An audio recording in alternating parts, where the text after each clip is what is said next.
శుభోదయం మిత్రులారా, వార్తా కథనాలపై విశ్లేషణ కార్యక్రమం టీజీ టీవీ మార్నింగ్ న్యూస్ కు స్వాగతం. నేను మీ జర్నలిస్ట్ సత్య. ముందుగా రాష్ట్రంలో ప్రధాన వార్తలను కనుక పరిశీలించినట్టయితే, బండి సంజయ్ కొడుకు బండి భగీరథ పోక్సో కేసుకు సంబంధించి మరి చట్టం బండికి చుట్టమా అంటే 100% చుట్టమే అన్న సందంగా వ్యవహరిస్తా ఉన్నది పోలీస్ డిపార్ట్మెంటు. మరి ఇక్కడ ఏదైతే ఫిర్యాదు చేసి ఇప్పటికీ 7 రోజులుగా వస్తున్నా, వారం రోజులుగా వస్తున్నా కూడా ఇప్పటి వరకు ఆయన బండి భగీరథ ఆచూకీ మరి ఇక్కడ పట్టుకోలేకపోయినరు.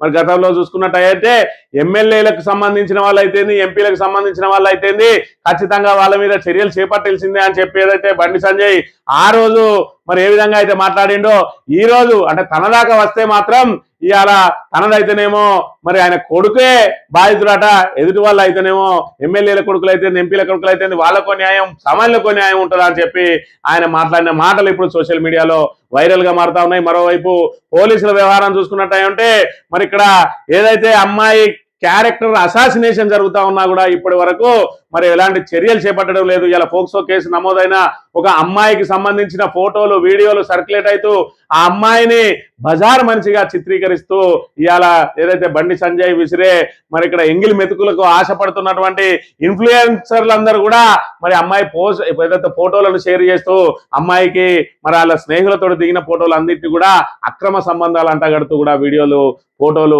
అవన్నీ చేసుకుంటూ ఆమె మీద దుష్ప్రచారం చేస్తూ ఉంటే పోలీసులు అది ప్రచారం కానియండి, ఎట్లనన్నా చేసి బండి సంజయ్ కొడుకును కాపాడాలా అన్నట్టుగా వ్యవహరిస్తా ఉన్నది. మరోవైపు సిట్ ఏదైతే అధికారిని, ఐపీఎస్ అధికారిని రితిరాజు ఉన్నారో ఆమె మరి వాళ్ళని అరెస్ట్ చేస్తారా అంటే మరి అక్కడ ఏదైతే కేసు నిరూపితమైతే అరెస్ట్ చేస్తాడ, పోక్సో కేసులో అరెస్ట్ చేసి ఆ తర్వాత విచారణ చేస్తారా, విచారణ పూర్తి చేసి అరెస్ట్ చేస్తారా, మరి సామాన్యులను అయితేనేమో వెంటనే తక్షణం అరెస్ట్ చేసి ఆ తర్వాత కోర్టు నుంచి మరి ఇక్కడ వాళ్ళను కస్టడీకి తీసుకొని ఆ తర్వాత మరి దానికి సంబంధించిన ఛార్జ్ షీట్ ఎత్తారు. కానీ ఇక్కడ మాత్రం మొత్తం ఆధారాలన్నీ సేకరించి అదే మరి ఖచ్చితంగా ప్రూవ్ అయితేనే వీళ్ళు ఇక్కడ అరెస్ట్ చేస్తారట. అంటే దీనికి ప్రధాన కారణం ఏంటంటే సిట్టు పేరుతోటి బండి సంజయ్ కొడుకును కాపాడడానికి కాంగ్రెస్ ప్రభుత్వం మరి ఇక్కడ ప్రయత్నాలు చేస్తా ఉన్నది. మరి బండి సంజయ్ కొడుకు ఉదంతం మీద మాట్లాడిన ఏకైక మంత్రి పొన్నం ప్రభాకర్ మీద అధిష్టానం గుర్రుగా ఉన్నదట. ఎందుకు అనంటే ఆయనను మరి ఇక్కడ ఏదైతే లేనిపోని మాటలు మాట్లాడి ఇలా పార్టీని డ్యామేజ్ చేస్తా ఉన్నాడని చెప్పి ఆయన మీద ఫిర్యాదులు వెళ్ళినాయి. అంటే బీజేపీకి ఇక్కడ కాంగ్రెస్ ఏ విధంగా కొమ్ము కాస్తా ఉన్నది, బీజేపీకి వ్యతిరేకంగా మాట్లాడాల్సిన నాయకులు ఇవాళ బీజేపీకి వ్యతిరేకంగా మాట్లాడిన నాయకుల మీద లేనిపోని అన్ని సృష్టించి ఇవాళ వాళ్ళను పెళ్లి చేసుకోమని చెప్పిండు. చట్టంలో మరి ఏదైతే చట్ట ప్రకారం పోతామని చెప్పాల్సిన వాడు రాజీ కోసం పోమని చెప్పి ఇవాళ పార్టీని డ్యామేజ్ చేస్తా ఉన్నాడని చెప్పి మాట్లాడిన ఏకైక వ్యక్తి పొన్నం ప్రభాకర్ మీద, ఆయన మీద కూడా ఫిర్యాదులు చేసి అధిష్టానాన్ని కూడా తప్పుదో పట్టిస్తా ఉన్నారు అని అంటే ఇలా కాంగ్రెస్, బీజేపీ ఏ విధంగా చెట్టాపట్టాలు వేసుకొని పోతా ఉన్నదో మనం ఇక్కడ చూడవచ్చు. మరోవైపు చూసుకున్నట్టయితే కోర్టులో బెయిల్ కు సంబంధించిన వాదనలు జరిగిన అంశాన్ని కూడా చూసినాం. మరి ఇక్కడ శుక్రవారానికి వాయిదా వేసింది. అదేవిధంగా మధ్యంతర బెయిల్ కు సంబంధించి మరి ఇక్కడ ఫుల్ బెయిల్ కోసం మాత్రం వారానికి వాయిదా వేసింది.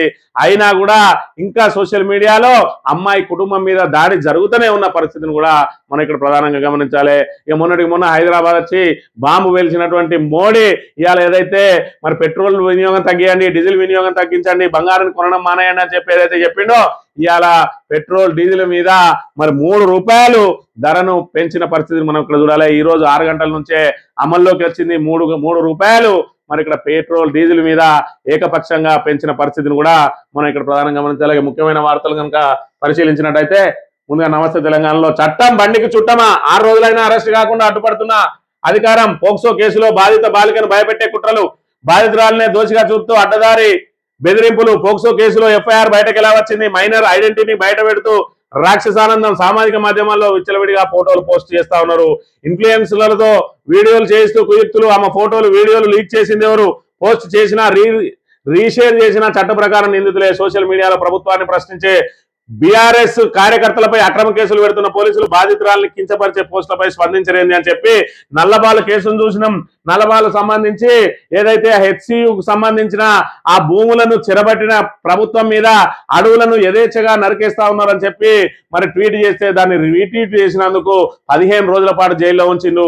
ఇవాళ పోక్సో కేసులో మరి ఇక్కడ బాధితురాలుగా ఉన్న ఒక మైనర్ బాలికను మరి ఆమె ఫోటోలు కానీ ఆమె ఐడెంటిటీ కానీ రివీల్ చేయొద్దు అని అంటే ఏకంగా ఆమె మీద కథనాలు వండి వార్చి ఆమెను మరి ఇక్కడ చీటర్ గా అదే విధంగా క్యారెక్టర్లెస్ గా చిత్రీకరిస్తున్నటువంటి ఇన్ఫ్లుయెన్సర్ల మీద ఇప్పటి వరకు పోలీసులు ఎందుకు చర్యలు చేపడతలేరు? ఇలా బండికి అదే విధంగా మరి ఇక్కడ రేవంత్ రెడ్డికి ఉన్న సంబంధంతో ఇలా బండిని కాపాడడానికి రేవంత్ రెడ్డి చట్టాన్ని దుర్వినియోగం చేస్తా ఉన్నాడు. సిట్ పేరుతోటి విచారణను ఏదైతే దాన్ని సాగదీస్తూ ఇవాళ కోర్టులో వాళ్ళకి మధ్యంతర బెయిల్ వచ్చే విధంగా వీళ్ళు అనుకూలంగా వ్యవహరిస్తూ ఇవాళ కాంగ్రెస్ బీజేపీ వాళ్ళ మైత్రిని బట్టబయలైందనే విషయాన్ని కూడా మనం ఇక్కడ ప్రధానంగా చూడాలి. తనపై లైంగిక వేధింపులకు పాల్పడ్డారని బాధితురాలు ఫిర్యాదు చేస్తే కంప్లైంట్ తీసుకోకుండా 6 గంటల పాటు ఆటలాడింది పోలీస్ శాఖ. ఎఫ్ఐఆర్ నమోదుకు కాలయాపన చేసింది. మోదీ సభలో ఆత్మహత్య చేసుకుంటామని బాధిత కుటుంబం బెదిరిస్తే తప్పనిసరి పరిస్థితులలో ఎఫ్ఐఆర్ నమోదు చేసింది. చట్టం అధికారంలో ఉన్నోడికి చుట్టమా? మొన్న పోక్సో కేసు నమోదైతే ఆ నిందితుడిని 2 గంటల్లో అరెస్ట్ చేశారు. మరి అలాంటి పోక్సో కేసులో కేంద్ర మంత్రి కుమారుడు భగీరథ అరెస్టు ఎందుకు చేయడం లేదు అంటే చట్టం బండికి చుట్టం అయింది నిజంగానే. మరి గతంలో వేరే వాళ్ళ మీద ఇలాంటి ఆరోపణలు వచ్చినప్పుడు ఈ తొండి సంజయ్ ఏం మాట్లాడిండో ఒక్కసారి మనం ఇక్కడ గమనించినట్టయితే, ఏదైతే మనదైతే మంగళవారం పక్కలో సోమవారం అన్నట్టు ఇవాళ ఎంఐఎం కు సంబంధించిన ఒక ఎమ్మెల్యే కొడుకు మీద ఒక పబ్బులో మరేదో విదేశీయురాలను మరి అత్యాచార యత్నం చేయబోయిండు అని చెప్పి ఏదైతే దాని మీద ఆరోపణలు వచ్చినాయో వెంటనే స్పందించిండు మన ఏదైతే ఏదైతే ఆ ధర్మ సంస్థాపన పరిరక్షకుడు అయినటువంటి బండి సంజయ్. ఇవాళ మనం చేసేటి ఏమో చెప్పేటి ఏమో మరి శ్రీరంగ నీతులు సొచ్చేటి ఏమో మూల గుడిసెలు అన్నట్టుగా ఇవాళ ఈయన చూసుకున్నట్టే మరి ఈయన మాట్లాడితే జై శ్రీరామ్ అని తిరుక్కుంటా కొడుకు చేసేదేమో ఇవాళ మహిళల మీద అత్యాచారాలు, మళ్ళీ పేరుకు హిందుత్వ ముసుగులో మరి ఇక్కడ జై శ్రీరామ్ పేరుతోటి ధర్మ సంరక్షణ అనే పేరుతోటి ఈ విధంగా అప్రాచ్య పనులు చేస్తున్నటువంటి బండి సంజయ్ కుమారుణ్ణి మరి స్వతహాగా ఈయననే పోలీసులకు అందించాల్సింది పోయి ఆయనను దాచిపెట్టి మరి చట్టం నుంచి రక్షించడానికి తన పలుకుబడినంతా కూడా వినియోగిస్తూ ఇవాళ ప్రయత్నాలు చేస్తూ మరి ఇక్కడ వేరే వాళ్ళ ఇష్యూలు వచ్చినప్పుడు మాత్రం గతంలో ఏ విధంగా మాట్లాడిండో ఒకసారి చూసినట్టయితే,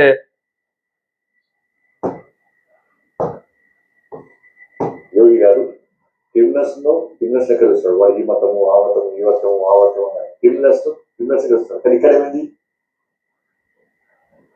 మైనర్ బాలికగా అత్యాచారం చేసింది. ఏమైందండి?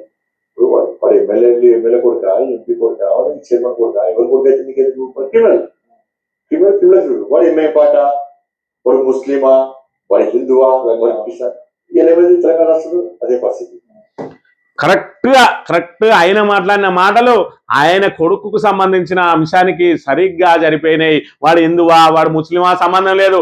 ఆడ ఎంపీ కొడుక, ఆడు మంత్రి కొడుక సంబంధం లేదు. ఆడు క్రిమినలే. ఆ దొంగను వాటికొచ్చి గలవటి తీసి లోపలయ్యాక ఎందుకు పోలీస్ శాఖ ఈ మీనమేషాలు లెక్క పెడుతుందో ఒక్కసారి ఆలోచన చేయాలి.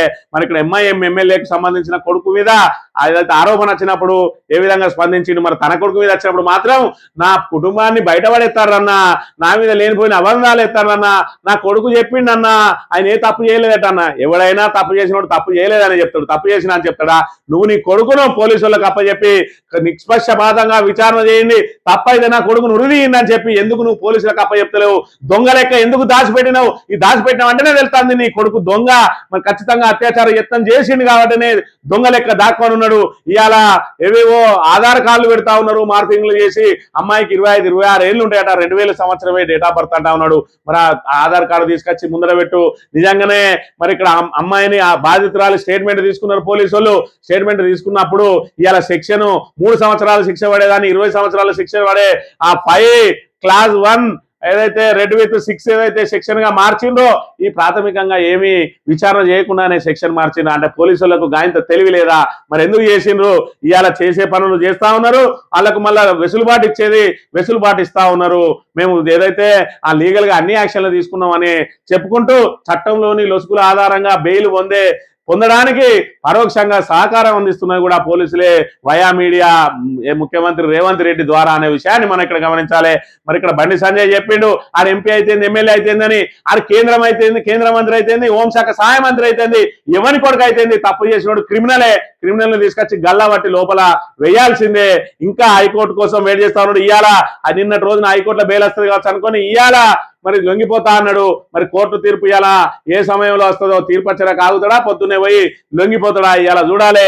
ఇవాళ ఈయనకు చట్టాల పట్ల ఎంత గౌరవం ఉన్నదో కూడా దీని ద్వారా తేడతెల్లం కాబోతుంది.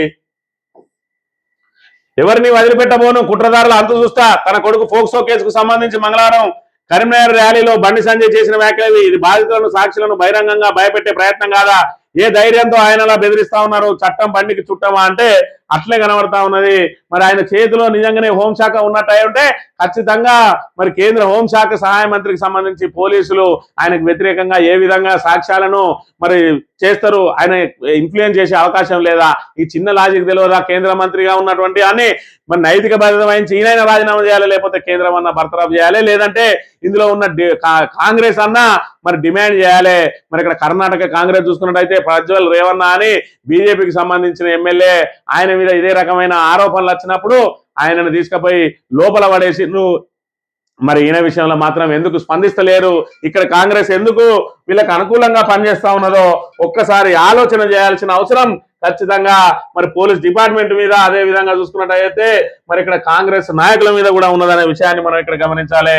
ఒక్క మంత్రిపై కాంగ్రెస్ కొరడా, బండి భగీరథ కేసుపై నోరు విప్పిన మంత్రి మీద సీరియస్. ఢిల్లీలో ఏఐసిసి దూతను కలిసి వివరించిన వర్గం హస్తం నేతలు నోరు అదుపులో పెట్టుకోవాలని సదరు మంత్రికి అధిష్టానం సూచనట. ఎందుకు మరి ఆయన ఏమన్నాడు అని అంటే ఖచ్చితంగా బండి భగీరథను మరి ఇక్కడ ఏదైతే ఉంటుందో ఆయన మీద ఖచ్చితంగా చట్టం తన పని తను చేసుకోబోతుంది, చర్యలు తీసుకోవాల్సిందే అన్నాడు. ఆయన మీద మరి మున్నూరు కాపు వర్గానికి సంబంధించిన వాళ్ళు, ఈయన కాపు సామాజిక వర్గానికి సంబంధించిన వాళ్ళ మీద దాడి చేస్తా ఉన్నారంటే అమ్మాయి కూడా కాపు సామాజిక వర్గమే, మరి మీ పెద్ద మనుషులు ఏదన్నా ఉంటే పెళ్లి చేస్తారా, ఇంకేం చేస్తారా, మధ్యవర్తిత్వం చేస్తారా మాట్లాడుంది. మరి ఇక్కడ ఏదైతే ఒక కాపు సామాజిక వర్గం మీద దాడి చేస్తారని బండి సంజయ్కి ఎందుకు అండగా నిలుస్తారు అని చెప్పి పొన్నం ప్రభాకర్ చెప్తే ఇవాళ మరి అదన్నీ ఆ వ్యాఖ్యలన్నిటి కూడా వక్రీకరించి ఇవాళ పొన్నం ప్రభాకర్ తోటి మొత్తంగా కాంగ్రెస్ పార్టీకే నష్టం జరుగుతుందంటారు. ఇవాళ రేవంత్ రెడ్డి బండి సంజయ్ తోటి చెట్టా పట్టాలు వేసుకొని తిరిగి కేసును నీరుగార్చే ప్రయత్నం చేస్తే అది మరి నీ కేసు నీరు గారడం లేదు, కానీ ఈయన మాట్లాడినందుకు నీరు గారుతా ఉన్నదట. మరి ఇక్కడ ఖచ్చితంగా కూడా ఏదైతే మీరు మన మున్నూరు కాపు సామాజిక వర్గం అని చెప్పి ఇవాళ బండి సంజయ్కి పదవి ఉన్నది, అధికారం ఉన్నదని చెప్పి ఆయన వెంట సామాజిక వర్గం పోడు కాదు, అమ్మాయి కూడా మున్నూరు కాపు సామాజిక వర్గమే. ఆమెకు అండగా నిలవాలి. మున్నూరు కాపు వాళ్ళు అవసరమైతే పెళ్లి చేస్తారా అంటే చట్టం నుంచి బయటకు వస్తే ఏం చేస్తాం? అమ్మాయికి న్యాయం జరగాలంటే ఖచ్చితంగా మేజర్ అయ్యే వరకు వెయిట్ చేసి మరి పెళ్లి చేసుకోవాలి. నిజంగా కూడా పెళ్లి చేసుకుంటా అని హామీ కనుక ఇచ్చినట్టు ఉంటే మరి, లేదంటే ఈయన ఇచ్చిన హామీని కనుక వాళ్ళు మరి అదైతే ఈయన మీరకుండా ఉండి ఉంటే వాళ్ళు ఫోక్సో కేసుకు వచ్చే వాళ్ళ ఒక్కసారి ఆలోచన చేయాలి. అమ్మాయిని పెళ్లి చేసుకుంటా అని నమ్మించి లోపరుచుకొని ఇవాళ ఆమెకు ఏదైతే మొండి చేయి చూపించిండో అందుకే వాళ్ళు ఇలా ఫోక్సో కేసు రావాల్సి వచ్చింది. కాబట్టి మీరు నిజంగానే రాజీ చేసుకోవాలంటే అవుట్ ఆఫ్ ద లా మీరు బయటకు పోయి రాజీ పడి మరి అక్కడ మేము ఏదైతే పెళ్లి చేసుకుంటాం, ఏదైతే అమ్మాయి మేజర్ అయ్యే వరకు వెయిట్ చేసి పెళ్లి చేసుకుంటాం అని అంటే దానికి మన సమాజం కూడా ఖచ్చితంగా యాక్సెప్ట్ చేస్తుంది. కానీ అది ఒక మంత్రి నోటి నుండి వచ్చిందని అసలు విషయాన్ని అంతా పక్కకు పెట్టి రేవంత్ రెడ్డి బండి సంజయ్ కొడుకును కాపాడుతున్న విషయాన్ని కూడా పక్కకు పెట్టి ఏదైతే మళ్ళా బడుగు బలహీన వర్గాలకు సంబంధించిన ఒక మంత్రిని ఇవాళ అందులో బలిపశువును చేయడానికి, తద్వారా ఆయన మంత్రి పదవిని కూడా ఊడబెరకడానికి ప్రయత్నం చేస్తా ఉన్నాడు. ఎందుకంటే అసలు కాంగ్రెస్ నాయకులు ఎవరైతే ఉన్నారో, అసలు కాంగ్రెస్ కు సంబంధించిన మంత్రులు ఎవరైతే ఉన్నారో ఎక్కడి వాళ్ళని అక్కడ తొక్కి పెడతా ఉన్నాడు రేవంత్ రెడ్డి అనే విషయాన్ని మనం ఇక్కడ గమనించాలి. దుద్దిల్ల శ్రీధర్ లాబీయిస్టు, ఆ లాబీయిస్టును కూడా తొక్కడానికే ఆయన దగ్గర టీశాట్ ను వీకేసిండు నిన్న. ఈ రకమైనటువంటి మరి వ్యవహారానికి పాల్పడతా ఉన్నాడు రేవంత్ రెడ్డి అనే విషయాన్ని మనం ఇక్కడ గమనించాలి. ఇక పిటిషనర్ భగీరథ ప్రత్యేకమా, మీ కేసు ఎందుకు అత్యవసరమో చెప్పాలి, పోక్సో కేసు వర్తించకుంటే ఆధారాలు చూపాలి. బండి భగీరథ్ మధ్యంతర బెయిల్పై హైకోర్టు వ్యాఖ్య, ఇరుపక్షాల వాదనల తర్వాత నిర్ణయం అని వెల్లడి. నేడు తీర్పు వెలువడే అవకాశం అని చెప్పి మరి ఇక్కడ బండి భగీరథకు ఏదైతే బెయిల్ ఇవ్వంటే అది వారం రోజులు వాయిదా వేసింది. మరి మధ్యంతర పిటిషన్ వేసింది. మధ్యంతర పిటిషన్ అయితే ఎందుకు అంత అత్యవసర పిటిషన్ వేస్తాను అని చెప్పి నిన్న రోజున అడిగింది. మరి నిజంగానే అమ్మాయి మేజర్ అయితే మీ దగ్గర ఉన్న ఆధారాలు ఇవ్వంటే మరి సోషల్ మీడియాలో పెడుతున్న గాడి కొడుకులారా కొండపోయి భగీరథకి ఏంది, అమ్మాయి మేజర్ ఏమో మీ దగ్గర ఆధారాలు ఉన్నాయేమో, అదేమో మగదట్టి ఇవట, దానికి పెళ్లి అయిందో పెళ్లి కాలేదో, దానికి అక్క చెల్లెలు ఉన్నారో లేరో, కానీ దాని బిడ్డనో దాని అక్కనో దాని చెల్లెనో చేసినట్టు అయి ఉంటే అట్లే మాట్లాడుతుందా అని చెప్పి ఇలా సోషల్ మీడియా ఇన్ఫ్లుయెన్స్ ఎవరైతే డబ్బు తీసుకుని అమ్మాయికి వ్యతిరేకంగా మాట్లాడుతూ ఉన్నారో రేపటి రోజున బండి భగీరథ జైలుకు పోయిన తర్వాత నెక్స్ట్ లైన్ లో మీరే ఉంటారు. ఖచ్చితంగా మీరందరూ కూడా జైలుకు పోక తప్పది అని మీరు గుర్తుపెట్టుకోవాలి. డబ్బుల కోసం ఏదైతే బండి సంజయ్ చేసే ఎంగిలి మెతుల కోసం ఆశపడి అమ్మాయి క్యారెక్టర్ అసాసినేషన్ చేస్తున్న ప్రతి ఒక్కరికి కూడా శిక్ష తప్పదు అనే విషయాన్ని గుర్తుపెట్టుకోవాలి. పింఛన్లలో కోత, లైవ్ అథెంటిఫికేషన్ పేరిట ఎగనామట. ఇప్పటికే 2.5 లక్షల మంది లబ్ధిదారుల తొలగింపు, కొత్త పింఛన్ల మంజూరు చేయని కాంగ్రెస్ సర్కార్ ఉన్నది తొలగించడంపై లబ్ధిదారులు ఆందోళనట.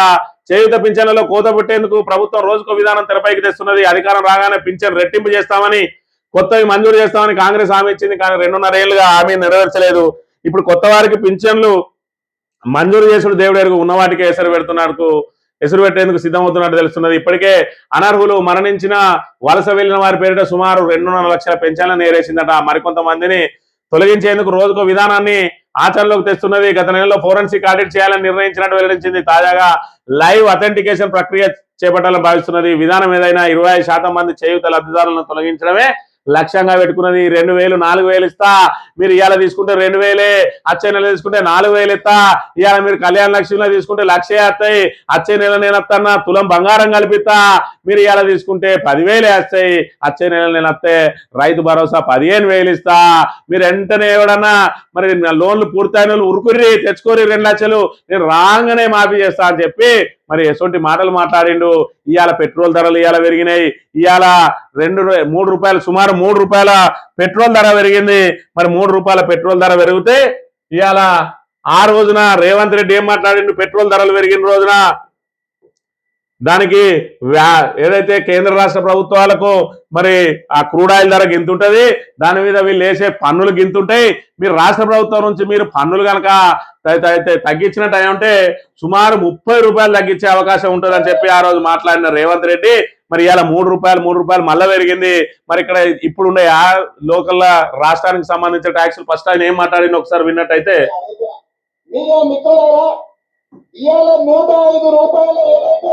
పెట్రోల్ ఉందో 40 రూపాయలు వాస్తవ ధర, 65 రూపాయలు, 33 రూపాయలు నరేంద్ర మోడీ, 32 రూపాయలు కల్వకుంట్ల చంద్రశేఖరరావు గారు మన జేబులో చిల్లి పెడుతుండు. ఈ జేబు దొంగలు ఇవాళ మనల్ని దోసుకుంటున్నారు. ఎక్కడైనా అసలు కంటే మిత్తెక్కుంటారా? 40 రూపాయలకు మన ఇంటికాడ మన బండిలో పట్టించాల్సిన పెట్రోల్, 30 రూపాయలకు పోయాల్సిన డీజిల్ ఇవాళ 95 రూపాయలు, 105 రూపాయలు అయ్యాయి. ఇవాళ ఈ పన్నుల వల్ల 65 రూపాయలు మీరు చెల్లించే ప్రతి 105 రూపాయలలో 65 రూపాయలు నేను అడుగుతున్నా. ఇగో ఇలాంటి దొంగలు ఇలాంటి రెచ్చగొట్టే మాటలు చేసే ఇవాళ ఇంత దూరం తీసుకొని వచ్చారు. ఇలా తెలంగాణ నాగం చేసిండు. మరి 32 రూపాయలు కల్వకుంట్ల చంద్రశేఖరరావు అదేదైతే పన్ను వేసిండు కదా, 33 రూపాయలు మరి నరేంద్ర మోడీ వేసిండు కదా, నువ్వు వచ్చినాక 32 రూపాయలు ఎందుకు తగ్గియలే? మరి వీళ్ళు కేసీఆర్ దొంగ అయితే మరి నువ్వు సంసారి కదా, ఈ సంసార పొక్క ఏడవైంది, మరి నువ్వు ఎందుకు ఆ 32 రూపాయలు తగ్గించలేకపోయినావు అని చెప్పి ఇలా రేవంత్ రెడ్డిని గల్లబట్టి అడగాల్సిన ప్రతి ఒక్కరికి మరి అవసరం ఉన్నది. ఎందుకంటే ఈ రకమైనటువంటి నోటికి వచ్చిన మాటలు, తప్పుడు ప్రచారాలు బండి సంజయ్ అదేవిధంగా రేవంత్ రెడ్డి దొండే, వీళ్ళకి ఎవ్వరికి కూడా మరి సబ్జెక్ట్ నాలెడ్జ్ లేదు. వాడు అక్కడ జిహెచ్ఎంసీ ఎన్నికలు చెప్పిండు, బండి పోతే బండి ఇస్తాం, కారు పోతే కారు ఇస్తాం, ఫర్నిచర్ పోతే ఫర్నిచర్ ఇస్తాం, ఇల్లు పోతే ఇల్లు ఇస్తాం అన్నాడు. ఎట్టిస్తాం రాబాయ్ అంటే ఇన్సూరెన్స్ ఉండదా, ఇన్సూరెన్స్ అట్టిస్తాం అని చెప్పిండు. ఈయన 32 రూపాయలు తగ్గిస్తాం. మరి ఏదైతే కల్వకుంట్ల చంద్రశేఖరరావు దోపిడి దొంగ అన్నాడు, మరి నువ్వేం దొంగవు? జేబు దొంగవా? మరి ఎందుకు తగ్గిస్తలేవు? ఇవాళ మళ్ళీ 3 రూపాయలు పెంచిండ్రు. మరి నువ్వు ఏదైతే 32 రూపాయలు నువ్వు ట్యాక్స్ వేస్తానో రాష్ట్రం ట్యాక్స్, ఆ 32 రూపాయలు తీసేస్తే ఇవాళ ఆల్రెడీ మళ్ళా 70 రూపాయలకే వస్తుంది కదా. మరి ఇవాళ ఉన్న పెట్రోల్ ధర మరి ఎందుకు తగ్గిస్తలేవు? ఆ రోజు మరి ప్రతిపక్షం ఉన్నప్పుడు నాలుక మడత పెట్టుడు ఎవరికైనా తెలుస్తుంది. అధికారంలోకి వచ్చినావు, నిన్ను నమ్మి జనం ఓట్లేసిరు, ఆ 32 రూపాయలు ఎందుకు తగ్గిస్తలేవు? కాబట్టి ఇలాంటి దొంగలు ఏ విధంగా మనల్ని మభ్య పెట్టిండ్రో, ఇవాళ 2,000 పెన్షన్ 4,000 చేసుడు వీలు కాదు అని కేసీఆర్ చెప్పిండు. మనం ఇప్పటికే మరి ఇక్కడ కొత్తగా ఇప్పుడే గ్రోత్ అవుతున్నటువంటి రాష్ట్రం, మన దగ్గర ఆదాయ వనరుల కంటే మనం చేసుకోవాల్సిన పనులు ఎక్కువ ఉన్నాయి. మనం ఇప్పుడే అప్పులు చేసి మనం అంతా కూడా ఒక సస్టైన్ అవుతా ఉన్నాం. మనకు కరెంటు 6 గంటలు కరెంట్ ఇచ్చే అవకాశం కూడా లేదని 24 గంటల కరెంటును ఇచ్చుకున్నాం. మరి వ్యవసాయానికి ఉచితంగా కరెంట్ ఇచ్చుకుంటా ఉన్నాం. ఇవాళ మనకు నీళ్ల కొరత ఉన్నది, ప్రాజెక్టులన్నింటినీ కూడా కట్టుకుంటా ఉన్నాం. ఇవన్నీ మనం ఆదాయం చేసి కట్టుకోవాలంటే ఇంకా 30-40 ఏళ్ళకు కూడా పూర్తి కావు. కాబట్టి అప్పులు చేసి అన్ని చేసుకొని మెల్లమెల్లగా అప్పులు తీర్చుకుంటా వస్తామని చెప్పి కేసీఆర్ మరి పూసగుచ్చినట్టు చెప్తే, ఇలాంటి దుర్మార్గులు వచ్చి దొంగలు వచ్చి మొత్తం ఏదైతే ఇవన్నీ కూడా కల్వకుంట్ల వాళ్ళ కుటుంబం జేబులకే పోతానే అన్నాడు. ఈ 32 రూపాయలు కూడా వాళ్ళ జేబులకే పోతానే అన్నాడు. ఇప్పుడు నీ జేబులకు వస్తానే. మరి ఎందుకో నీవు ఆ 32 రూపాయలు తగ్గిస్తలేవు? ఇలాంటి దొంగ మాటలతోటి ప్రజలను రెచ్చగొట్టి సస్యశ్యామలంగా ఉన్నటువంటి తెలంగాణను ఆగం చేసిండ్రు. కాబట్టి ఖచ్చితంగా తెలంగాణ ప్రజలు ఒక్కసారి ఆలోచన చేసుకోవాలి. బండి సంజయ్ అదేవిధంగా రేవంత్ రెడ్డి ఇద్దరు కూడా సబ్జెక్ట్ లేని దద్దమ్మలు. ఈ దద్దమ్మలు ఇవాళ తెలంగాణను సర్వనాశనం చేసిన విషయాన్ని కూడా అందరూ గుర్తు చేసుకోవాల్సిన అవసరం ఉన్నది. ఇక తరుగు పేరుతో దగా, క్వింటాల్కు 5 నుంచి 10 కిలోల తరుగు తీస్తున్నారు. బ్యాగులు ఇయ్యరు, వడ్లకు కాంటాలే పెట్టరు, లారీలు రావు, వచ్చిన చోట టిక్కీకి 5 రూపాయల చొప్పున కమిషన్ గుంజుతున్నారు. మంత్రి ఉత్తమ్తో మొరబెట్టుకున్న పాలేరు ప్రాంత రైతులట. ఖమ్మం, నల్గొండ జిల్లాలో మొక్కుబడిగా మంత్రుల పర్యటన. మరోవైపు పంట కొనుగోలు లేక రోడ్డెక్కుతున్న రైతన్నలు. ఇవాళ పంటకు సంబంధించి రోడ్డెక్కుతున్నది రైతులే కాదు, ఇవాళ కాంగ్రెస్ పార్టీకి సంబంధించిన నాయకులు కూడా ఆవేదన చెందుతా ఉన్నారు. ఇవాళ రైతుల దుస్థితి ఏ విధంగా ఉన్నది? గత 10 సంవత్సరాల పాటు పారదర్శక పాలనలో రైతును రాజును చేయడమే లక్ష్యంగా రైతు బంధు, రైతు బీమా లాంటి పథకాలను ప్రవేశపెట్టి రైతులకు మరి రెండు పంటలకు కూడా సాగునీరు అందించే విధంగా బృహత్తరమైన ప్రాజెక్టు, మరి ఏదైతే కాళేశ్వరం లాంటి బ్రహ్మాండమైన ప్రాజెక్టు కట్టి మరి రిజర్వాయర్లు అన్నిటి కూడా ఏర్పాటు చేసి వారిని అంటింటిని నింపి మిషన్ కాకతీయతోటి మరి అక్కడ ఏదైతే గొలుసుకట్టు చెరువులన్నిటిని కూడా అన్నిటినీ మరి పూడికలు తీసి అన్నిటిని కూడా నింపి భూగర్భ జలాలను పెంచి 24 గంటల ఉచిత విద్యుత్తునిచ్చి సకాలంలో మరి ఏదైతే నాణ్యమైన విత్తనాలు ఇచ్చి అదేవిధంగా సకాలంలో యూరియాను అందజేసి మరి పండించిన ప్రతి గింజను కూడా మద్దతు ధర ఇచ్చి కొని రైతును ఒక ఏదైతే ఆఫీస్కు వెళ్లే వ్యక్తిలాగా మరి వాళ్లకు ఏదైతే ఆరుగాలం శ్రమించిన రైతు కాలు మీద కాలేసుకొని బతికేలాగా చూస్తే ఇవాళ ఏదైతే దొంగ మాటలు చెప్పిన రేవంత్ రెడ్డి 10,000కు 15,000 ఇస్తాం, మీకు మద్దతు ధరకు 500 అదనంగా ఇస్తాం, లట్టిస్తాం, పొట్టిస్తాం అని చెప్పి ఇవాళ ఏ విధంగా రోడ్డున పడేసిండు. వాళ్ళకు సాక్షాత్తు వాళ్ళ ఎంపీలే ఏం మాట్లాడుతా ఉన్నారో ఒక్కసారి మనం ఇక్కడ ప్రధానంగా గమనించినట్టయితే, అనేక సార్లు నేను చీఫ్ సెక్రటరీ గారికి కూడా లేఖ రాయడం జరిగింది. ఇక్కడ పద్ధతి బాగాలేదు, అదో రకం ఇదో రకం అన్నట్టు చూస్తున్నారు. మరి ఈ రైతుల మీద ఎందుకు మీ కక్ష? అంటే పెద్దపల్లి రైతులనే చూసుకుంటాము, మేము మంచిగా రైతులను చూసుకోమని చెప్పి ఎవరైనా మీకు ఆర్డర్స్ ఇచ్చిండ్రా? ఇప్పుడు మళ్ళీ ఇంకో యాంగిల్ లో చూస్తే మంచిర్యాల డిస్ట్రిక్ట్ లో ఎస్సీ కాన్స్టిట్యూన్సీలు ఎక్కువ ఉన్నాయి. అంటే దళిత రైతం ఆయన నియోజకవర్గానికి సంబంధించి ఆయన ఆవేదన వ్యక్తం చేస్తా ఉన్నాడు. పెద్దపల్లి ఎంపీ గడ్డం వంశీకృష్ణ అంటే మొత్తంగా రైతులను మరి ఇక్కడ గోస ఉచ్చుకుంటా ఉన్నారని ఈయన రేవంత్ రెడ్డిని అనకుండా, వ్యవసాయ శాఖ మంత్రిని అనుకోకుండా, మార్కెటింగ్ శాఖ మంత్రిని అనకుండా చీఫ్ సెక్రటరీని అంటా ఉన్నాడు. ఎందుకంటే కాంగ్రెస్ పార్టీలో ఉన్నాడు కాబట్టి ఇటు ఆవేదన ఉన్నది, మరి ఇక్కడ అసమర్థులు దద్దమ్మలు అని చెప్పి ఉన్నది, కానీ ఇటు అధికారుల మీద మాట్లాడుతూ ఉన్నాడు. వీళ్ళను అనలేక ఇగో ఈ విధంగా ఉన్నది కాంగ్రెస్ పాలన. రైతులను ఏ విధంగా గోస ఉచ్చుకుంటారో వాళ్ళ నాయకులే, వాళ్ళ ఎంపీలే ఫ్రస్ట్రేషన్కి గురైతా ఉన్నారు, ఆవేదనకు గురైతా ఉన్న పరిస్థితిని మనం ఇక్కడ చూడాలి.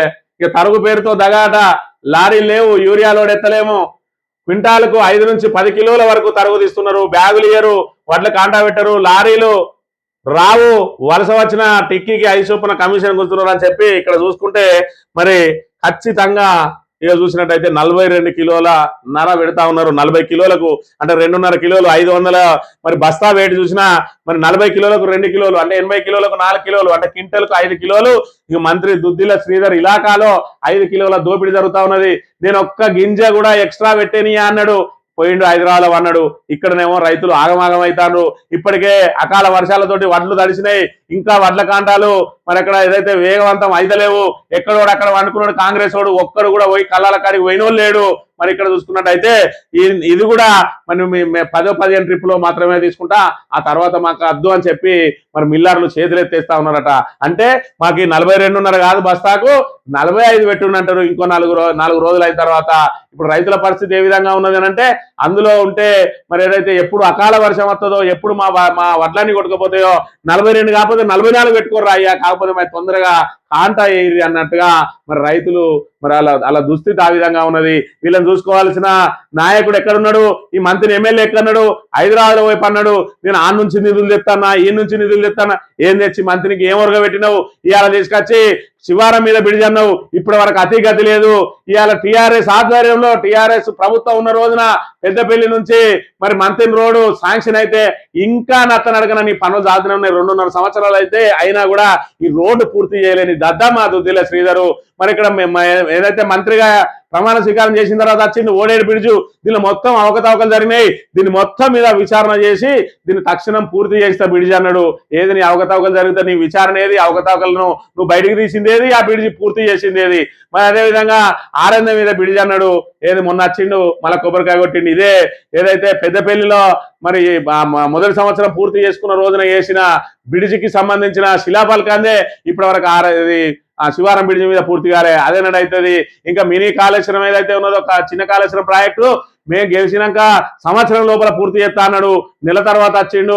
వచ్చి మరి ఇక్కడ ఇంకా 11 నెలల సమయం ఉన్నది, 11 నెలల పూర్తి చేస్తా అన్నాడు. ఇంకా ల్యాండ్ యాక్విజిషన్ పూర్తి కాలేదు, ఇంకా దానికి సంబంధించిన పనులేవి పూర్తి కాలేదు. ఇవాళ 2.5 సంవత్సరాలు అయింది. ఇలాంటి దద్దమ్మ ఇవాళ చూసుకున్నట్టయితే మరి రైతులు ఈ విధంగా అనేక రకాల ఇబ్బందులకు గురైతా ఉంటే కనీసం అధికారులకు ఫోన్లలో చెప్పి తక్షణం ఆ కొనుగోలును వేగవంతం చేయించకుండా ఇక 42.5 పెట్టుండి 43 పెట్టుండి మీరు తీసుకుపోతామని చెప్పి అధికారులు వేధిస్తా ఉంటే తప్పనిసరి పరిస్థితులలో మరి క్వింటల్కి 5 కిలోల నుంచి 10 కిలోల వరకు కూడా రైతులు వివిధ సెంటర్లలో పెట్టి మరి ఇక్కడ నిలువు దోపిడీకి గురైతా ఉన్నారు. మంతని నియోజకవర్గంలో ముఖ్యంగా దుద్దిల్ల శ్రీధర్ ఇలాకాలో అనే విషయాన్ని మనం ఇక్కడ ప్రధానంగా చూడాలి.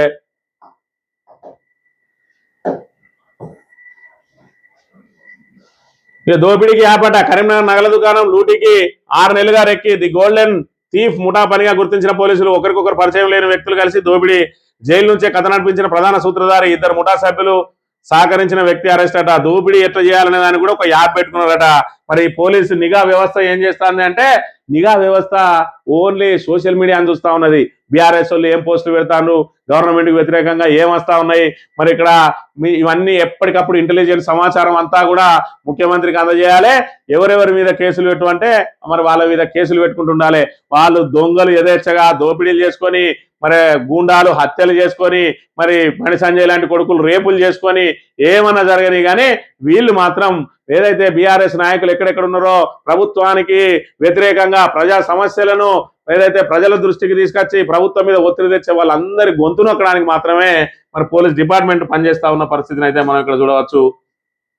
సాక్షి దినపత్రిక విషయానికి వస్తే సరసైరనట. ఇక్కడ చూసుకుంటే రాష్ట్రంలో ఓటర్ల జాబితా ప్రత్యేక విస్తృత సవరణకు షెడ్యూల్ విడుదలైంది. జూన్ 14 నుంచి మొదలైతుందట ప్రక్రియ. జూన్ 25 నుంచి జూలై 24 మధ్యలో ఇంటింటి సర్వే చేస్తారట. జూన్ 14 నుంచి జూన్ 25 దాకా ఏం చేస్తారంటే ఆ ఇండ్లన్నింటినీ గుర్తించి వాటి అన్నిటికీ నెంబర్లు వేస్తారు. నెంబర్లు వేసిన తర్వాత జూన్ 25 నుంచి జూలై 24 దాకా ఇంటింటి సర్వే చేసి అక్టోబర్ 1వ తేదీ లోపల ఓటర్ల జాబితా తయారు చేస్తారట. అంటే స్థానిక సంస్థల ఎన్నికలు అక్టోబర్ 1 తారీఖు రాక ఈ ఎంపీటీసీ జెడ్పీటీసీ ఎన్నికలుగా మరి అవి బంద్ అని చెప్పి దీని ద్వారా తేటతెల్లం అవుతా ఉన్నది. ఎందుకంటే మరి ఇక్కడ ఎలక్షన్ నిర్వహించాల్సిన సిబ్బంది అంతా కూడా ఓటర్ల నమోదు సవరణ ప్రక్రియలనే ఉంటారు కాబట్టి ఇప్పుడు ఎలక్షన్ నిర్వహించడం అసలు సాధ్యం కానే కాదు. మరి ఈ లోపల ఇన్ని రోజులు ఎందుకు పెట్టలేదు అని అంటే ఈ అసమర్థ ప్రభుత్వం మళ్ళీ గుర్తు మీద వచ్చే ఎన్నికలతోటి గ్రామీణ ప్రాంతాలలో అనేక సమస్యలు ఉన్నాయి. పట్టణ ప్రాంతాలలో చూసుకున్నట్టయితే పట్టణాలలో రైతులు తక్కువ మంది ఉంటారు, పెద్దగా రైతులకు ఇబ్బంది ఉండకపోవచ్చు. మరి అదేవిధంగా సంక్షేమ పథకాలు పొందే వాళ్ళు కూడా చాలా తక్కువ మంది ఉంటారు. గ్రామీణ ఓటర్లు ఖచ్చితంగా తిరగబడే మరి ఇక్కడ ప్రమాదం ఉన్నది. అది కూడా మళ్ళా ఏదైతే గుర్తు మీద జరిగే ఎన్నికలు కాబట్టి కాంగ్రెస్ ను ఖచ్చితంగా భూస్థాపితం చేస్తారు అని చెప్పి దీన్ని ఏ విధంగానైనా జరుపుకుంటూ రావాలని చెప్పి 42% దాని మీద ఒక ఏదైతే దాని స్పష్టత వచ్చే వరకు ఆపుతానా అని చెప్పి దాని నెపంతో ఇప్పుడు ఆపి ఇవాళ మళ్ళా ఏదైతే ఓటర్ల సవరణకు సంబంధించి మరి యంత్రాంగం అంతా కూడా అందులోనే ఉంటది కాబట్టి దానికి సంబంధించి మరి అక్టోబర్ 1వ తేదీలోగా ఎట్టి పరిస్థితిలో ఎంపీటీసీ జెడ్పీటీసీ ఎన్నికలు జరిగే అవకాశం లేనే లేదు. మరి ఇదంతా కూడా ఈ అసమర్థ కాంగ్రెస్ ప్రభుత్వం తన అసమర్థతను కప్పిపుచ్చుకునే కార్యక్రమంలో భాగంగా వాయిదా వేస్తూ వస్తూ ఇవాళ స్థానిక సంస్థలను నిర్వీర్యం చేస్తున్న పరిస్థితిని ప్రతి గ్రామీణ ఓటరు కూడా గమనించాల్సిన అవసరం ఉన్నది. సర్ఫికరట. రాష్ట్రంలోనూ ఓటరు జాబితా ప్రత్యేక సవరణ ప్రకటన నేపథ్యంలో రాజకీయ పక్షాల అలర్ట్. ఎన్నికల ప్రధానాధికారితో సమావేశానికి టీపీసీసీ నిర్ణయం. అందుబాటులో ఉండాలని ఎమ్మెల్యేలు ఎంపీలను కోరిన పీసీసీ చీఫ్. గులాబీ దళము అప్రమత్తం. గ్రామస్థాయి కేడర్ను దింపే యోచన. మరి ఇక్కడ చూసుకున్నట్టయితే ఎక్కడ చూసినా గ్రామాలలో ఓటర్లు తక్కువ పోతాయి. దాంతో పాటు మనది సరిహద్దు గ్రామాలు, సరిహద్దు ఎక్కడ కూడా మనం విదేశాలతో సరిహద్దు పంచుకుంటలేము. ఇలా పశ్చిమ బెంగాల్లో చూసుకున్నట్టయితే 95 లక్షల మందిని ఏరేసిండ్రు. దానికి ప్రధాన కారణం ఏంది అని అంటే బంగ్లాదేశ్ నుంచి వలసలకు రెడ్ కార్పెట్ వరిసింది మరి దీది. ఎందుకంటే ఆ వలస వచ్చిన వాళ్ళందరూ కూడా తృణమూల్ కాంగ్రెస్ కి ఓటేస్తారు. అందుకే 3 సార్లు కూడా ఆమె మరి ఏదైతే ఆమె అధికారంలోకి రావడానికి ప్రధాన కారణం ఆ రోహింగ్యాలు, బెంగాల్ నుంచి వచ్చిన వాళ్ళు, పాకిస్తాన్ నుంచి వచ్చిన వాళ్ళే ప్రధానంగా కారణం.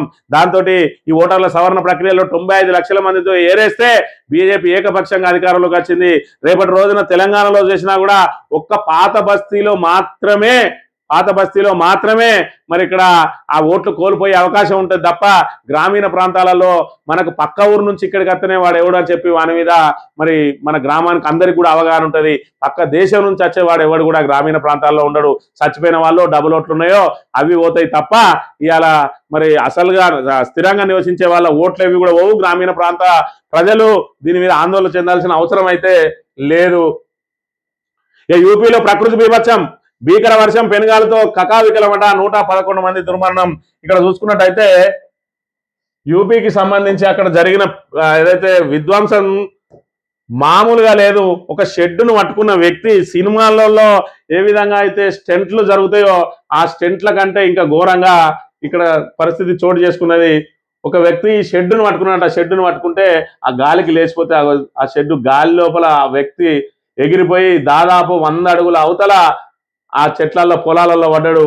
మరి ఆయన తీవ్రంగా గాయపడ్డ అంశం. ఇదైతే సినిమా స్టెంట్ను మరిపించే విధంగా ఉన్న పరిస్థితిని మనం ఇక్కడ చూడాలి. మొత్తంగా 111 మంది దుర్మరణం పాలైందట ఈ ప్రకృతి బీభత్సానికి. మరి అంత రీతిలో ప్రకృతి బీభత్సం జరిగింది. మరి ఇప్పుడు కూడా ఏదైతే తెలంగాణలో కూడా ప్రకృతి బీభత్సానికి సంబంధించి రైతులు మరి ఇక్కడ అరచేతిలో తమ గుండెను అరచేతిలో పెట్టుకొని బతుకుతా బిక్కుబిక్కుమంటూ చూస్తా ఉన్నారు. ఎందుకంటే వాళ్ళు ఆరుగాలం శ్రమించిన పంట అంతా కూడా ధాన్యం కొనుగోలు కేంద్రాలలో ఉన్నది. మరి దాన్ని తక్షణం కొనుగోలు చేయాల్సిన బాధ్యత ఇవాళ ప్రభుత్వం మీద ఉన్నది. ఇక పెంచుకున్న క్రూడ్ శాఖట, ఇరాన్ యుద్ధంతో బగ్గుమంటున్న ముడి చమురు $100 దాటేసిన బ్యారెల్ ధర. మన చమురు కంపెనీలకు రోజుకు 1500 కోట్లకు పైగా నష్టం. ఎంతో కాలంగా దీన్ని భరించలేమంటున్న ఆర్బీఐ గవర్నర్ వార్నింగ్ అట. పెట్రోల్ మంట తప్పదా, రేట్లు 20% పెంచడానికి రంగం సిద్ధం చేస్తున్నారా. ప్రస్తుతం ప్రతి నెల 55,416 కోట్ల ఆదాయ నష్టం. కనీసం ₹10 పెరిగితే 17,000 కోట్ల ఆదాయం. ఇవాళ చూసుకున్నట్టయితే ప్రస్తుతం ప్రతి నెల 55,416 కోట్ల ఆదాయం నష్టం అట. మరి ఇక్కడ రేవంత్ రెడ్డి ఇందాక చెప్పినప్పుడేమో మరి ఇక్కడ అది మొత్తం ₹40కే వస్తుంది. మరి ₹33 ఆలు పన్ను వేసిండ్రు, ₹32 ఈలు పన్ను వేసిండ్రు. అసలు కంటే కొసరే ఎక్కువైంది. ₹65 అప్పనంగా దోసుకుంటా ఉన్నారు అన్నారు. మరి ₹65 అప్పనంగా దోసుకునే ఉంటే ఇవాళ 55,416 కోట్ల నష్టం ఎందుకు వస్తుంది? ఇవాళ ధరలు పెంచాల్సిన అవసరం ఎందుకు వస్తుంది? ఇవాళ ₹3 డీజిల్ మీద, పెట్రోల్ మీద పెంచింది. మనం ₹65 ఎక్స్ట్రా తీసుకునే ఉంటే మరి ఈ ధర పెంచాల్సిన అవసరం ఎందుకు వచ్చిందో రేవంత్ రెడ్డి సమాధానం చెప్పాలి. అంటే ప్రతిపక్షంలో ఉన్నప్పుడు ప్రజలను రెచ్చగొట్టడానికి నోటికి వచ్చింది మాట్లాడతారు. ఆనికి లెక్కలు తెలివై, ఈనికి లెక్కలు తెలివై, కానీ నోటికి వచ్చింది మాట్లాడి ప్రజలను రెచ్చగొట్టి ఆడు దోసుకుంటాడు అని ఇవాళ గద్దెనెక్కి ఎవడు దోసుకుంటాడో మీరు ఖచ్చితంగా ప్రజలు ఏర్పాటు చేయాలి. ఇవాళ ఎవడు దోసుకుంటాడు అనేది మీరు మరి పరిగణలోకి తీసుకోవాలి. ఇక కోడలు పొట్టి డ్రెస్సులట, అత్తమామల ఆత్మహత్య. ఆంధ్రజ్యోతిని చూసుకున్నట్టయితే కోడలు పొట్టి డ్రెస్సులు ఉన్నదని చెప్పి మరి అలా రీల్స్ పిచ్చి పట్టుకున్నది అందరికి కూడా. మరి మహిళలు ఎవరైనా కూడా, గ్రామీణ మహిళలు, గృహిణులు అయినా కూడా, ఎవరైనా కూడా నడింట్లో కూర్చొని అరచేతిలో సెల్ ఫోన్ పెట్టుకొని మరి అలా రీల్స్ తీస్తా ఉన్నారు. మరి ఆమె పొట్టి డ్రెస్సులతోటి రీల్స్ తీస్తా ఉంటే అవన్నిటిని చూసి మరి ఇక్కడ పరువు పోతుందని చెప్పి అత్తమామలు ఆత్మహత్య చేసుకున్నారు. అంటే మరి సమాజం ఎటు పోతుందో ఒక్కసారి ఆలోచన చేయాలి. ఇక ఒమన్ తీరంలో డ్రోన్ దాడి, భారత కార్గో నౌక మునుకనట. సోమాలియా నుంచి షార్జాకు పశువుల్ని తరలిస్తుండగా ఘటన, 14 మంది సిబ్బంది సురక్షితం. నౌకపై దాడిని తీవ్రంగా ఖండించిన భారత్ అట. పశ్చిమాసియాలో యుద్ధ ఉద్రిక్తత నేపథ్యంలో ఒమన్ తీరంలో డ్రోన్ దాడి కారణంగా భారత సరుకు రవాణా నౌక మునిగిపోయింది. నౌకలోని 14 మంది భారత సిబ్బంది ఒమన్ తీర రక్షక దళాలు కాపాడనేట. బుధవారం తెల్లవారుజామున గుజరాత్ చెందిన హజీ అలీ అనే నౌక సోమాలియా నుంచి షార్జాకు పశువులను తరలిస్తుండగా డ్రోన్ లేదా క్షిపణిగా అనుమానిస్తున్న పేలుడు వస్తువు ఢీకొన్నది. దీంతో మంటలు చెలరేగి నౌక అదుపు తప్పి సముద్రంలో మునిగిపోయింది. క్రమంలో లైఫ్ బోట్ల సాయంతో నౌకలోని సిబ్బంది సముద్రంలో దిగగా వారిని ఒమన్ కోస్ట్ గార్డ్ దళాలు రక్షించి తీరానికి తరలించినాయట. అయితే ఈ దాడి ఎవరు చేసిరు అనేది మాత్రం ఇంకా తెలియలేదు. మొత్తంగా షార్జాకు పశువుల్ని తరలిస్తా ఉన్నారు. అంటే మన దగ్గర నుంచి కబేలాల తరలింపు జరుగుతున్న నౌకనైతే పేల్చేసిండ్రు.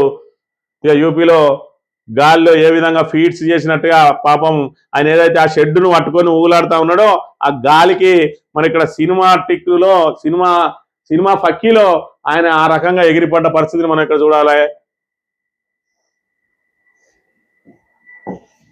ఇక కేరళ సీఎంగా సతీశన్ 10 రోజుల ఉత్కంఠకు తెర. ప్రజల్లో బలమున్న నేత వైపే మొగ్గు. చివరిదాకా రేసులో కేసీ రమేష్ చెన్నితాల 18 ప్రమాణం న్యాయవాది నుంచి సీఎం దాకా వరుసగా 6 సార్లు ఎమ్మెల్యే కేరళ ప్రజలకు సేవ చేసే గొప్ప అవకాశం లభించిందంటున్న సతీష్ అధిష్టానం నిర్ణయానికి కట్టుబడి ఉంటా అంటున్న కేసీ వేణుగోపాల్. కట్టుబడి ఉండకపోతే చేసేదే ఉన్నది. ఇవాళ శకనం చెప్పే మన అందరికీ శకనం చెప్పే బల్లి కుడిలో పడి సచ్చినట్టున్నది కేసీ వేణుగోపాల్ పరిస్థితి. ఇవాళ దేశంలో ఏ సీఎం కైనా అపాయింట్మెంట్ ఇప్పించాలన్నా, ఏదైతే సోనియా గాంధీ మాట్లాడియాలన్నా, అదేవిధంగా రాహుల్ గాంధీ సమన్వయం చేయాలన్నా కూడా మరి ఇవాళ కేసీ వేణుగోపాలే, ఏదైతే ఏఐసిసి ప్రధాన కార్యదర్శిగా ఉన్నటువంటి కేసీ వేణుగోపాల్ని ఆశ్రయిస్తారు. ఇవాళ ఆయన పదవి కోసం మాత్రం ఆయన ఎంత లాబింగ్ చేసినా మరి ఇక్కడ సతీష్ను తనకపోయిండు ఆయన పదవిని. అంటే మరి ఇవాళ రేవంత్ రెడ్డి కూడా మరి ఈయన నమ్ముకొనే ఉన్నాడు. ఈయన కోసమే కేసీ వేణుగోపాల్ రేపు కాంగ్రెస్ కనుక అంటే అక్కడ అధికార మార్పిడి జరుగుతూ ఉంటది. మరి ఎల్డీఎఫ్ యూడిఎఫ్, మరి ఇక్కడ ఎల్డీఎఫ్ ఆనవాయితీ ప్రతి సంవత్సరం కూడా టర్న్ అవుతూ ఉంటది. మొన్నటిసారి 2 సార్లు ఎల్డీఎఫ్ వచ్చింది, ఈసారి ఖచ్చితంగా యూడిఎఫ్ వస్తుంది. ఎల్డీఎఫ్ ప్రభుత్వం మీద కొంత వ్యతిరేకత ఉన్నదన్న తరుణంలో కేసీ వేణుగోపాల్ ముఖ్యమంత్రి అవుతాడు. మరి పక్కపొండి ముఖ్యమంత్రి ఉంటే నాకు మరింత అండగా ఉంటాడని చెప్పి రేవంత్ రెడ్డి గాడ్ ఫాదర్ అయినటువంటి కేసీ వేణుగోపాల్ను ఏ విధంగానైనా ముఖ్యమంత్రిని చేయాలి అని ఈయన బిగ్ టీవీని కేరళలో, మరి ఇప్పుడు తెలంగాణలో ఉన్న బిగ్ టీవీకి ఓనర్ రేవంత్ రెడ్డి మరి ఆ బిగ్ టీవీని కేరళలో కూడా పెట్టిండు, మలయాళ ఛానల్. మరి అక్కడ పెట్టి కేసీ వేణుగోపాల్ ముఖ్యమంత్రి అవుతాడని చెప్పి పాపం డబ్బు కట్టలన్నీ కూడా పంపించిండు. కానీ మరి ఆయన మిత్రుడైనటువంటి కేసీ వేణుగోపాల్ ఆయనకు పదవి తెచ్చుకోలేకపోయిండు. రాబోయే రోజులలో ఈయనను ఏ విధంగా కాపాడుతారో కూడా చూడాలి. ఇక తెలుగు రాదా యాప్ వినదే ప్రహసనంగా జనగణన ప్రక్రియ, తెలుగు రాని ఎన్యూమరేటర్లతో వివరాల నమోదులో ఇబ్బందులు, యాప్లోను సాంకేతిక చిక్కులు, తప్పులు దిద్దాలంటే మళ్ళీ మొదటికి జాప్యంపై ప్రజల అసహనమట. తెలుగు రాదా యాప్ వినదా అని చెప్పి ప్రహసనంగా మరి జనగణన ప్రక్రియకు సంబంధించి యాప్ లో తెలుగు లేదు, ఇంగ్లీష్ చేయాలంటే ఆ ఎన్యూమరేటర్లు ఎవరైతే ఉన్నారో బిఎల్ఓలు, ఆ బిఎల్ఓలకు చేసే పరిస్థితి లేదని చెప్తున్న పరిస్థితి. ఇక ఈనాడు దినపత్రిక విషయానికి వస్తే జూన్ 25 నుంచి సర్ తెలంగాణ అవతరించాక మొదటిసారి నిర్వహణ. జూన్ 14 నుంచి 25 దాకా 11 రోజుల పాటు ఏదైతే స్క్రీనింగ్ ప్రక్రియ ఉంటుంది. ఆ తర్వాత మరి ఇంటింటికి వెళ్ళి సర్వే చేస్తారు. మొత్తంగానైతే ఇవాళ తెలంగాణలో మళ్ళొక్కసారి సర్ పేరు మీద మరి స్థానిక సంస్థల ఎన్నికలు వాయిదా పడ్డట్టే. అక్టోబర్ 1వ తేదీకి ముసాయిదా ఓటర్ జాబితా వస్తుంది. అంటే అక్టోబర్ రాక ఎట్టి పరిస్థితులలో కూడా ఎంపీటీసీ జడ్పీటీసీ ఎన్నికలు జరిగే అవకాశం లేదు. ఇవాళ ఏదైతే మరి ఇక్కడ తాత్సారం చేయడానికి సాకులు వెతుకుతా ఉన్నాడు రేవంత్ రెడ్డి, ఇవాళ మళ్ళొక్క సాకు దొరికింది. ఆయన మరి జూన్లోనన్నా ఎన్నికలు పెడతారు కావచ్చు అని చెప్పి ఊహించిండ్రు. ఇక జూన్లో లేవు, జూలైలో లేవు, ఆగస్టు లేవు, సెప్టెంబర్ లేవు, అక్టోబర్ రాక జరిగే అవకాశం లేదు. మరి ఇది ఈ అసమర్థ కాంగ్రెస్ ప్రభుత్వ పనితీరు అని చెప్పి మీ అందరికీ తెలియజేస్తూ ఇది ఈ రోజు మార్నింగ్ న్యూస్. తిరిగి రేపు వెళ్తాం. Thank you very much.